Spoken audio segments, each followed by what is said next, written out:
Le scénario de la jeune femme est très précis, mais de nombreux éléments paraissent peu crédibles aux yeux des gendarmes. Car il y a un élément qui intrigue particulièrement les enquêteurs. Cindy ne mesure qu'1,55 m face à Kevin qui mesurait plus d'1,70 m. Comment a-t-elle réussi à désarmer le jeune homme?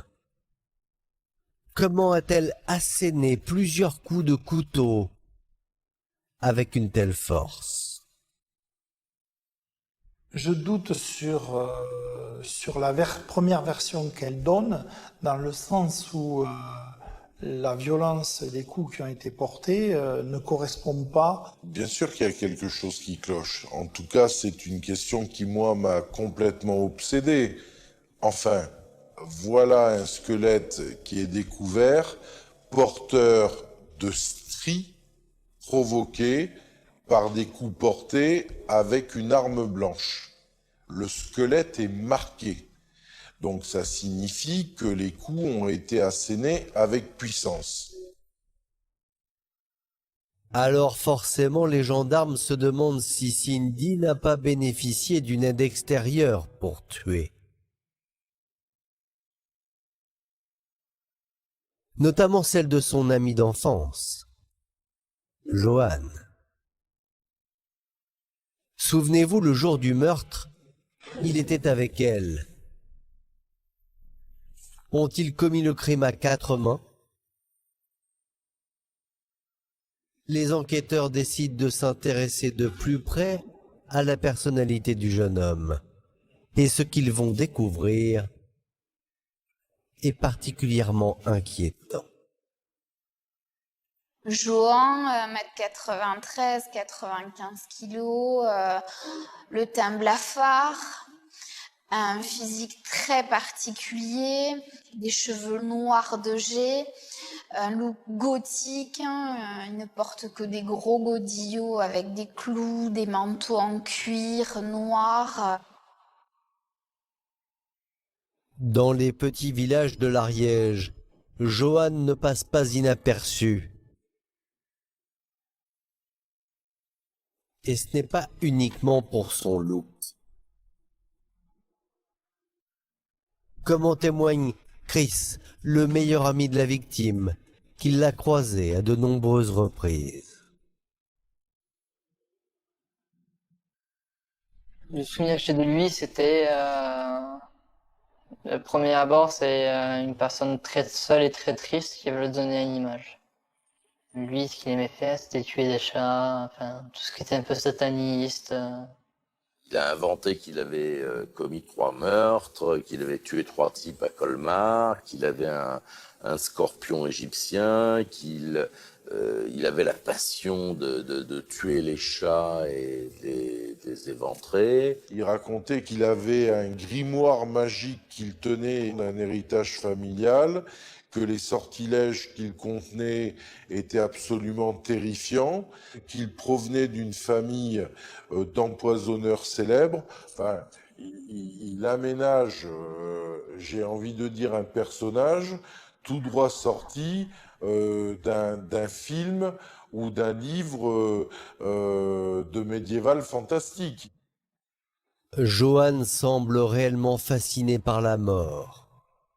Mais pour autant, cela fait-il de lui un meurtrier?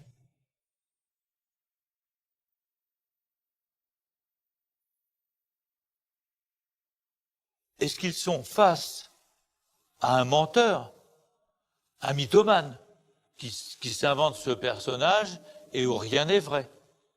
Ou est-ce qu'à travers ce personnage, il y a de la réalité? Par le biais des expertises, on nous fait comprendre que tout n'est pas mensonge et qu'au milieu de tout ça, il faut chercher une part de vérité. Est-ce qu'effectivement, on n'est que dans un monde virtuel ou on est dans un monde réel? Et est-ce qu'il n'a pas passé le pas du virtuel au réel? En réalité, la vérité semble plus complexe qu'il n'y paraît. Car derrière ce personnage sombre et inquiétant, les gendarmes découvrent d'abord un jeune homme brillant,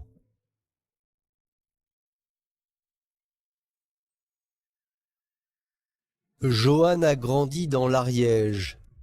Il est l'aîné de 2 frères et sœurs. Ses parents sont infirmiers psychiatriques et depuis 1 an, il poursuit des études pour devenir ingénieur à Toulouse, dans un internat. Johan est un enfant très intelligent. Il est décrit par les adultes comme quelqu'un de très agréable. Il fait beaucoup de musique, il s'intéresse énormément à la nature. Il aime beaucoup faire des randonnées, comme son père. À l'époque, ses camarades le traitent d'intello, et il devient même la tête de turc de la classe. Il est harcelé en réalité par ses petits camarades de classe. Il devient un peu leur souffre-douleur. Et pour fuir, ou en tout cas pour se défendre de ces attaques, il va se créer un personnage. Il se met à s'habiller autrement, à chercher un peu son style, à s'habiller tout en noir. Il veut paraître un peu plus fort, un peu plus cool que ce qu'il n'est. Le penchant gothique de Johan serait né à cette époque. Du jour au lendemain, le jeune homme serait apparu plus agressif, voire plus terrifiant. C'est en tout cas ce que disent ses camarades d'internat.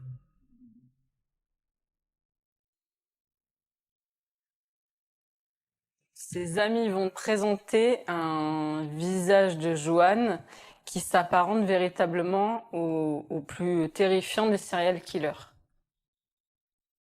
Une semaine avant le meurtre, les camarades de Johan vont être les témoins d'une inquiétante confidence de sa part.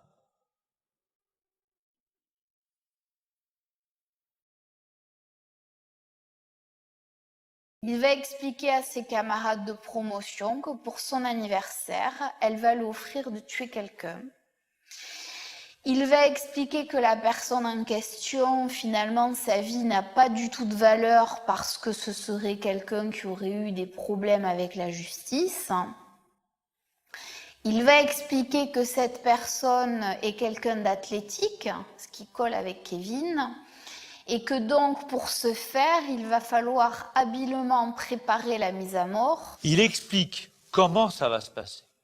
Le matériel qu'il a acheté, il est allé acheter des cordes, il est allé acheter effectivement des produits, et qu'effectivement, il y a un plan qui est prévu. Et 2 jours après le meurtre, Johan aurait renchéri. Cette fois, il avoue à ses amis que Cindy lui a offert un plan à la Dexter. Référence au titre d'une célèbre série télévisée américaine qui a pour héros un serial killer.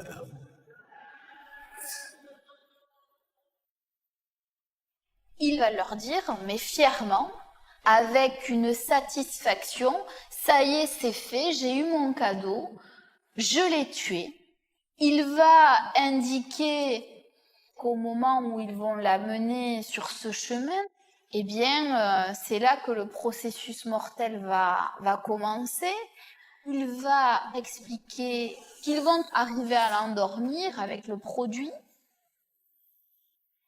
Et à ce moment-là, et on est bien avant la découverte du corps de Kevin, il va leur expliquer qu'il lui a défoncé les dents à coups de marteau. Il va se vanter d'avoir commis sur Kevin d'innombrables sévices. Notamment, il va dire à l'un de ses camarades, je lui ai enlevé l'œil à la petite cuillère. Des détails extrêmement sadiques. Il explique dans les détails comment il a poignardé, comment il a préparé un produit pour favoriser le pourrissement du corps. Enfin, tous ces éléments-là, c'est à la limite de la cruauté à l'état pur. Il utilise l'expression du plan Dexter, qui n'est jamais que le récit d'un criminel en série policier qui donne la mort uniquement au criminel en série. Donc Kevin selon Johan, mérite de souffrir, mérite de payer pour ses péchés. Ces témoignages glaçants confirment la conviction des gendarmes. Johan serait bel et bien le bras armé de Cindy. À partir de ce moment-là, on a la certitude d'une préméditation partagée. Contrairement à ce que disait Johan lors de ses déclarations en garde à vue, j'étais spectateur, elle avait prémédité son geste, mais moi, je ne le savais pas. Là, les déclarations qu'il fait à ses camarades démontrent l'inverse. Et aussi incroyable que cela puisse paraître, non seulement Johan semble n'avoir aucun remords, mais il est même fier de son geste abominable, comme en témoignent les textos qu'il envoie à ses amis. Il leur envoie les liens par l'intermédiaire des téléphones, des journaux relatant l'affaire. Et il rajoute des annotations en disant ils n'ont pas trouvé, ils ne sont pas prêts de trouver, on a fait ce qu'il fallait pour que justement ils ne retrouvent pas. Enfin, je veux dire, il leur dit clairement, il leur explique qu'il a participé à un crime. La rencontre de Johan et de Cindy a effectivement été une rencontre fatale. La symbiose de ces deux personnalités, au lieu de se neutraliser, ces deux personnalités se sont accumulées. Les travers, les traits de personnalité particuliers de l'un ont rejoint les traits de personnalité particuliers de l'autre. Après 4 heures de débats éprouvants, les jurés sont parvenus à se mettre d'accord. Cindy et Johan sont condamnés chacun à 25 années de prison. À l'écoute du jugement, Johan s'écroule, abasourdi, car il pensait repartir libre. Cindy, elle, reste sans voix. Ces peines seront en partie confirmées 2 ans plus tard en appel, 25 ans de prison pour Johan et 22 ans pour Cindy.